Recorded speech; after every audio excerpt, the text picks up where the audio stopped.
The hidden opposition, that's the subject matter today. I'm jumping right into it. Those of you all, there is an infrastructure at the workplace. There's the one that you see, and then there's the one that you don't. There's that organizational chart, if you will.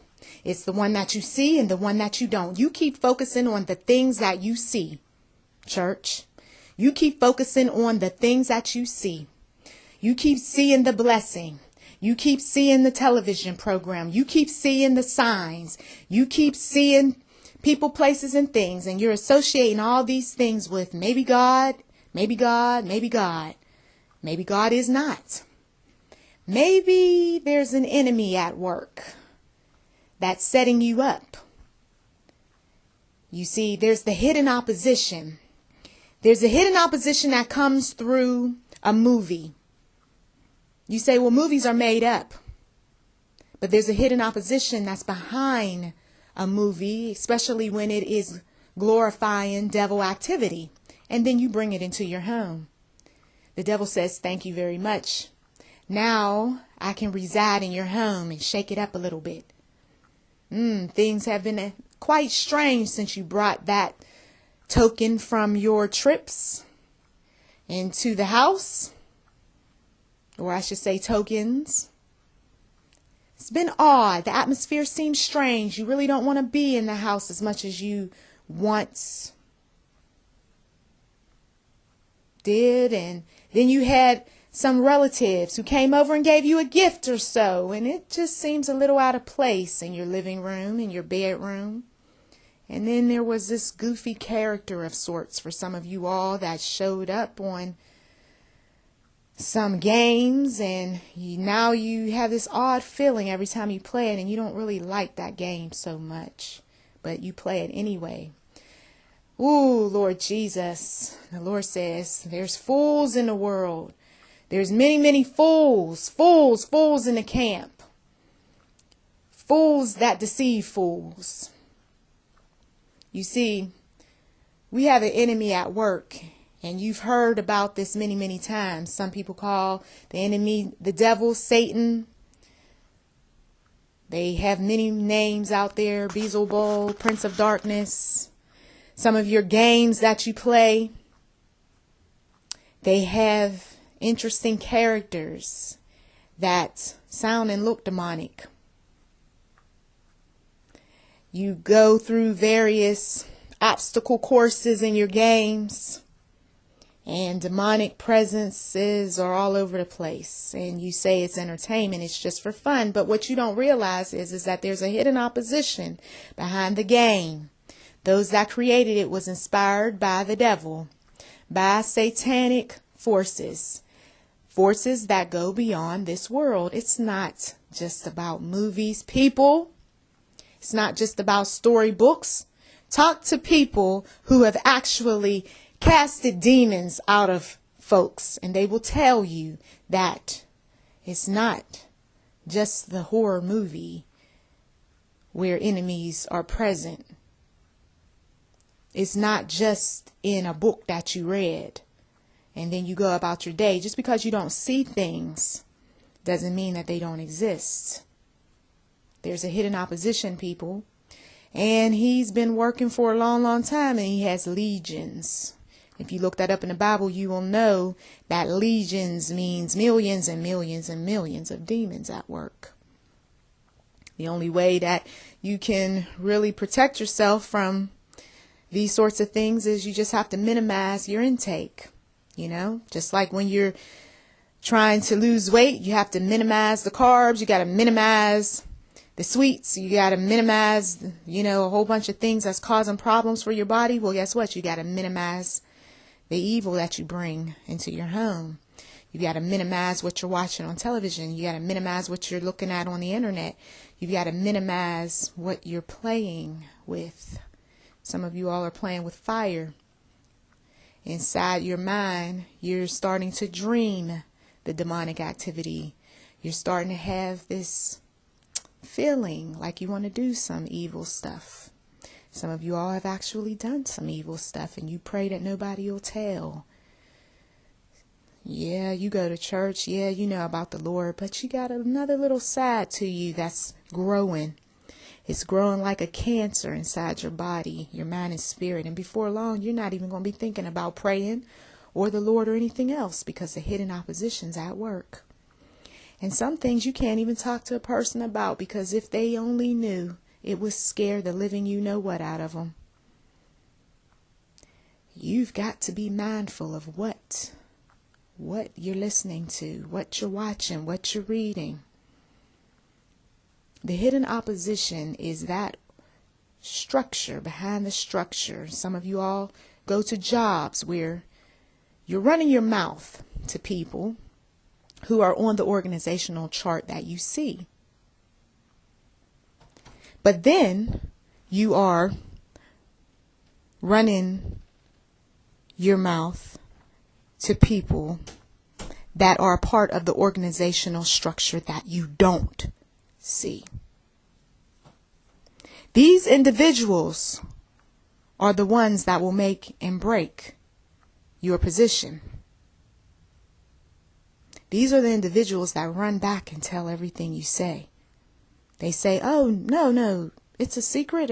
Hey, it stays with me.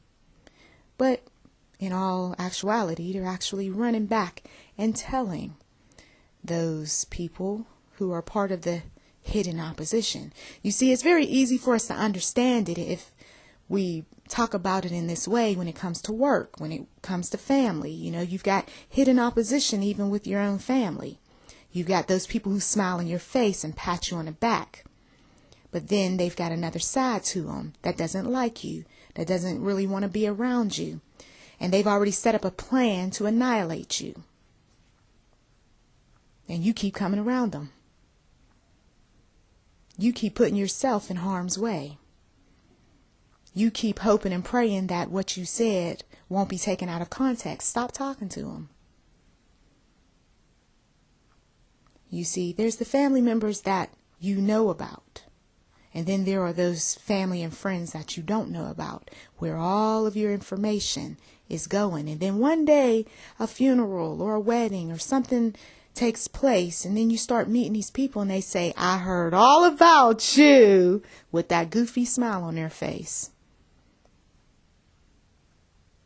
They know more about you than you know about them. The hidden opposition. The hidden opposition opposes you because maybe you're one of those who like to talk about the Lord and you're doing really well in your life and you've got a lot of successes, a nice family and friends, and you've got money in the bank. That's too much for some people to take. Some people can't handle. They can't handle all of that because they don't have all of that. So they become your worst enemy. Jesus, in his camp, had Judas. But the thing about Jesus is he knew his enemy, but do you know yours? I wrote a book called Know Your Enemy, the Christian's Critic. It'll be on Amazon.com. I hope that you will definitely read that book because I get into that hidden structure as it relates to business in a chapter of that book. We have to keep our eyes open to when things look like a duck, quack like a duck, act like a duck. If it looks like the devil, if it acts like the devil, then 9 times out of 10, it's of the devil. When the familiar spirit shows up and it has eyes similar to somebody that you once knew who really angered you at one point, 9 times out of 10, there's something about that person that's going to do the same thing to you that was done back in the day. There's a connection to that one that stands before you and the hidden opposition. If he can't be for you, then he's going to be against you. We can see this sort of thing very easily when we're watching sporting events, right? 2 opposing teams are ready to duke it out on the field. But then there are some people along the sidelines that control how the game is going to be played. Now, if those that are out there in the field decide to go against the script, then they're taken out. And then those individuals that will follow the script are put in. Everybody sees a game, but not everybody knows about the players behind the game. There's the players on the field, and then there's the players that are off the field who take great enjoyment in how much power they have to manipulate grown men and women. Money is no object with these individuals. They can pay people to do just about anything they want, even if it means breaking the rules. Some of you all, if you spend more time in the Bible, you can see a lot of the precepts in the Bible talked about, even in the most littlest of things, like a sporting event. Because we need, church, more people that are wise, more people that are serious truth seekers, not planted truth seekers. Those are some other folks that are a part of the hidden opposition. We're talking about the sincere people, the people who actually look at our society and picks it apart and sees that there's some foolishness behind the scenes.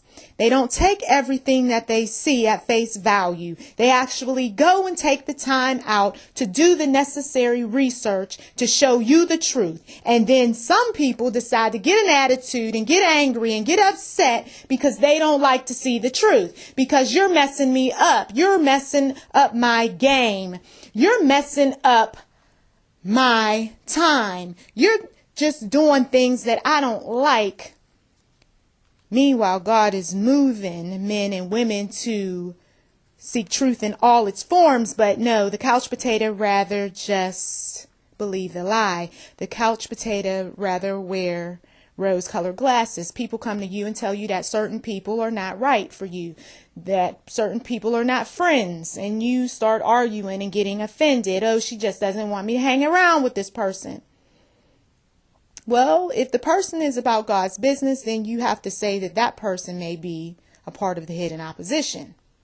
But if that person is, a person that's doing the right thing or doing the wrong thing.